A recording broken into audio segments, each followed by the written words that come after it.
What's up, guys? Another Jock review. Should probably set the camera up before I start filming. Let's see. There we go. Alright, so, as you can see, we have the Kermit shot. This is actually, it's not that crazy of a watch, but it's a really rare watch. Let's see if we can get the better angle here. Okay.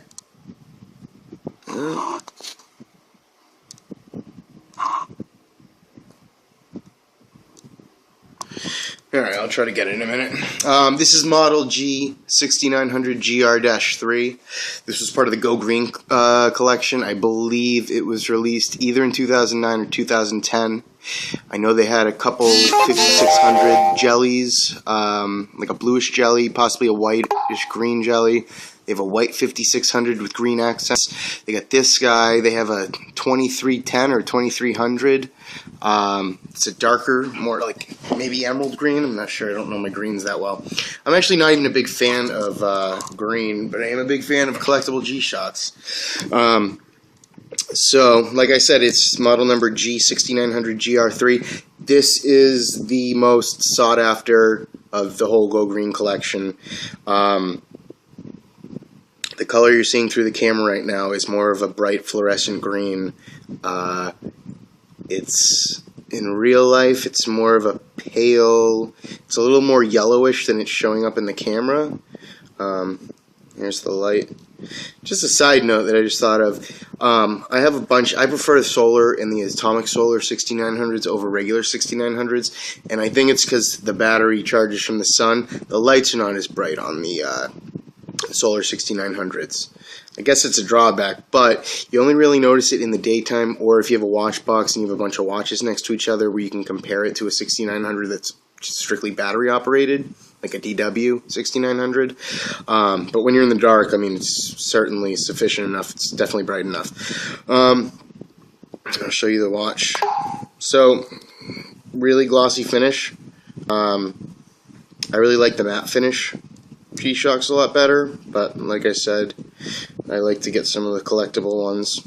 One that I really want to get my hands on is the Skull Candy or the Stussy. Those are both glossy ones, but I like black and blue together.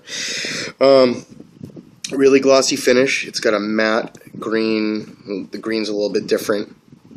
The green of the strap keeper that you're seeing right now, that's kind of more of probably what the color of the actual watch looks like when it's not going through my camera. So we got the glossy finish strap, bezel. You got a different color G button. It's another green, it's another variation. So this is a solar, this is not an atomic solar. So one difference, if you guys don't know, is that on the solar and the atomic solars it says three different letters for the date, so it's FRI instead of FR, and the numbers are bigger.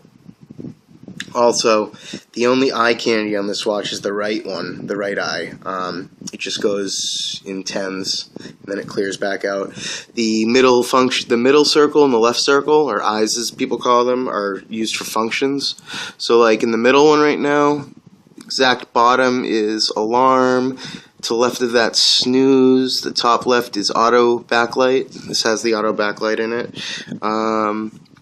Above that you got mute and then signal after that, and then on the eye all the way to the left, the bottom three are low, medium, and high for the charge, and then the top left is power save, which you can see is darkened in right now. Focus in.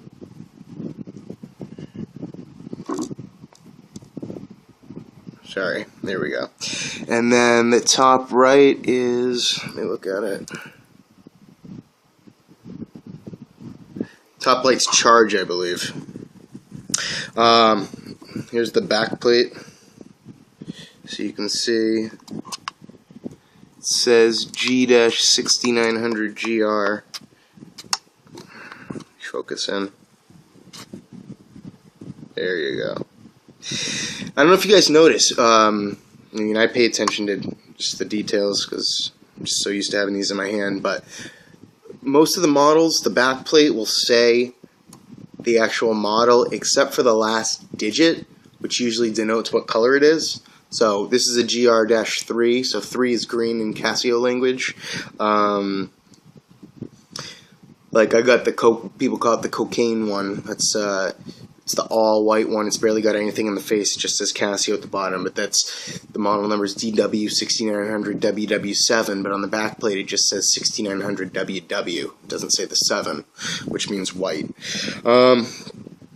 Take you through the functions real quick. Oh, another thing on these watches, any G-Shocks, any 6900 that's a solar or an atomic solar, so a G6900 or a GW6900, the top left button, which is the adjust button, pokes out just as much as the rest of the buttons. Where on the non-solar 6900s, this button's recessed, so it's harder to press accidentally, so you don't change the time or a setting by accident. I like it when it's further out. It's just a pain in the ass to press it when it's recessed sometimes. So first mode, we have world time. I got it to the standard UTC time. And I think this is a standard kind of 48 city, 24 time zone. Don't hold me to that. Now this is cool. If you saw my 5500 MC5 camo review, when you're in the time zone mode, you just press stop start and it goes through it. It goes forward into the different time zones. And if you miss it, perhaps, you have to press it like a whole nother like 40-something times to get back to where you want it to go. Whereas in this one, you just press the up button. So we're in UTC. We go forward to LAS. I think that's Lisbon. Ayako.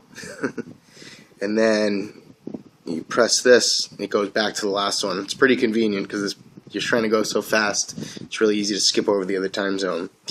We got alarms. We got your signal. Signal's always thrown in the alarm mode. And we got 1, 2, 3, 4 alarms. Snooze. So 5 total alarms. 4 regular ones, 1 snooze. We got our stopwatch. We got our timer. And then back to our home mode.